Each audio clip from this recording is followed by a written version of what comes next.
mūsų kanalo žiūrovai. Labas internete. Su jumis vyriška virtuvė. Artūrai, šiandien pas mus svečias? Bandysim jį iškvost, ką jis šiandien mums pagamins. Vaidai, ką tu gaminsi?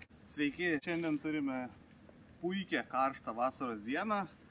Tad nusikelkime į pietų Italiją ir padarykime klasiką auberžinę parmigianą, arba lietuviškai būtų baklažanų apkepas. Taigi šiam patiekalui reikės baklažano, svogūno, česnako, mocarelos sūrio, kieto sūrio, raudonėlio, baziliko, konservuotų pomidorų, raudono vyno acto ir alyvuogių aliejaus. Šitas patiekalas šį kartą be mėsos, bet rytuose mėgsta žmonės dėti keptą avieną, amerikiečiai mėgsta dėti vištieną. Nu super, taigi Vaidai, peilis tau į rankas. Taigi pradedam nuo baklažano.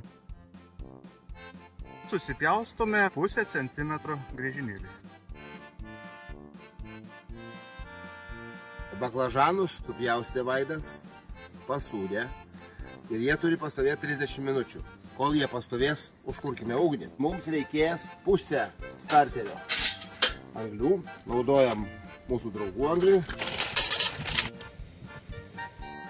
Laukiam, kol ugnis įsikurs ir baklažanai pasisūdys. Pasūdyti baklažanai pastovėjo pusę valandos, pertepsime alyvuogių aliejumi. Taip su visais baklažanais.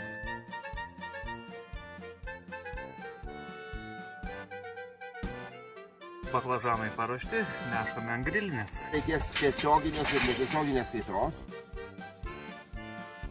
Leidžiam griliui pašilti. Dedam baklažanus ant grotelių ir po 5 minutės kepam iš abiejų pusių. Jeigu jūs neturite namie galimybės išsikepti ant grilinės, puikiai tinka ir orkaitė. Tuomet jums reikės 220 laipsnių temperatūros, maždaug pusę valandos. Jeigu kepsite skardoje su sviestiniu popieriu, tai po 20 minučių apverskite ir kepkite iš kitos pusės, kol baklažanas vizualiai atrodys gerai.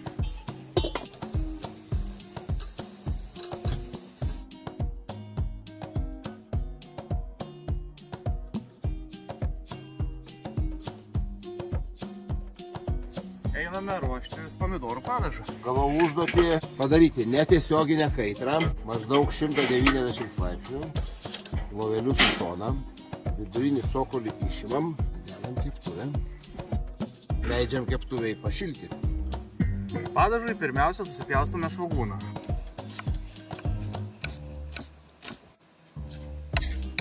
Susitarkuojame česnaką.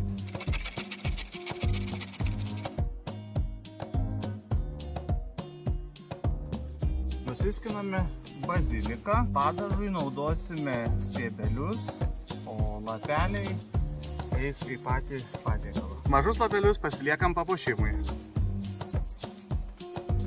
Pasismulkinome baziliko stiebelius. Jie suteiks baziliko aromato ir duos šiek tiek saldumo. Yra italų, kurie deda į šitą padažą taip pat dėl saldumo tarkuotą morką, tam, jog nereikėtų pridėtinio cukraus.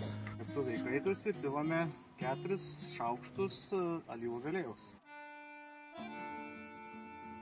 Dedame svogūnus.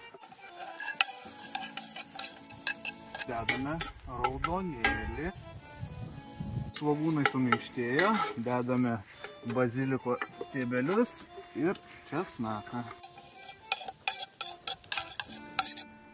Svogūnai atrodo minkštėję, dedame konservuotus pomidorus.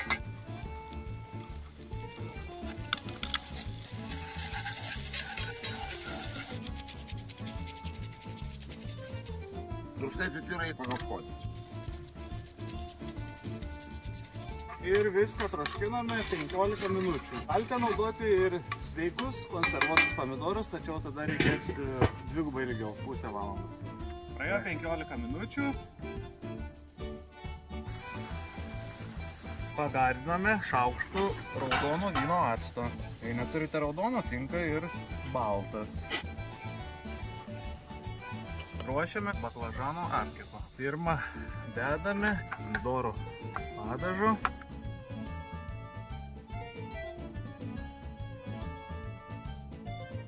Imame baklažaną ir sluoksniuojame.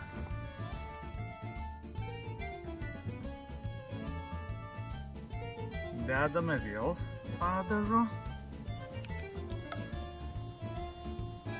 Šis padažas puikiai tinka prie makaronų. Užtarkuojame kieto sūrio.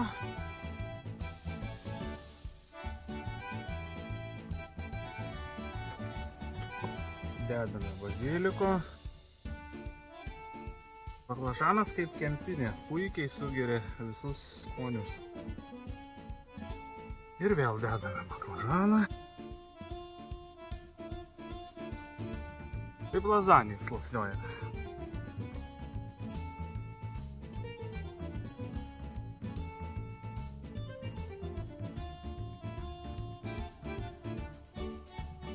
Ir dedam paskutinį sluoksnį.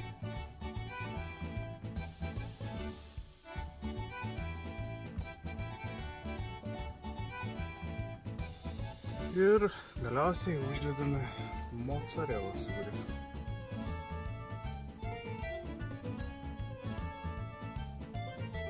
Lakstome alyvuogių aliejų.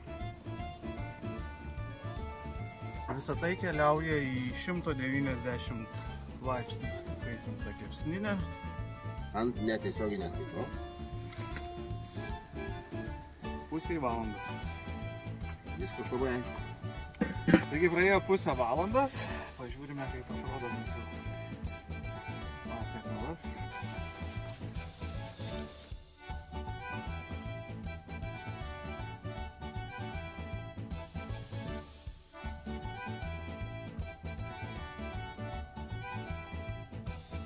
Pagamino vyrišką virtuvę itališką patiekalą. Auberžinė parmedžiana. Siūlyčiau paragauti. Bandom, paragaujam. Ragaujam. Baklažanas puikiai iškepė. Sugeria visą pomidorų skonį. Geras. Tikrai puikus patiekalas. Nežinau kaip garnyras, bet kaip atskiras patiekalas geras. Nuostabus. Ko pavadinčiau tai baklažano lazanė jo. Pabaikime standartinę frazę. Prenumeruokite vyriškos virtuvės kanalą. Mūsų kanale visada rasite svečių virtuvę. Kaip sako vyriško virtuvėj, džiaugsmo jūsų pilvui. Iki! Iki.